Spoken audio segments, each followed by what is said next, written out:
এখন আমরা শিখব পদার্থবিজ্ঞানের আরেকটি গুরুত্বপূর্ণ অংশ স্কেলার ও ভেক্টর রাশি, যা বুঝতে পারলে পরে গতিবেগ, বল, ভরবেগ সবই অনেক সহজ লাগবে। আমাদের চারপাশে আমরা যেসব পরিমাপ মাপি, যেমন তাপমাত্রা, সময়, দূরত্ব, ভর, সবকিছু একটা মান থাকে। আবার অনেক কিছুর দিক এবং মান থাকে। এই জায়গাতেই আসে স্কেলার ও ভেক্টর রাশি।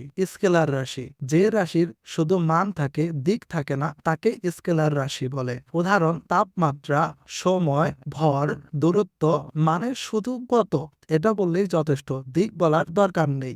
ভেক্টর রাশি যে রাশির মানের সাথে দিকও থাকে, তাকে ভেক্টর রাশি বলে। উদাহরণ: বেগ 10 মিটার/সেকেন্ড উত্তরে। এখানে শুধু কত বললে হয় না, কোন দিকে সেটাও বলতে হয়। তো এখন আমরা শিখলাম শুধু মান সমান সমান স্কেলার রাশি, মান প্লাস দিক সমান সমান ভেক্টর রাশি।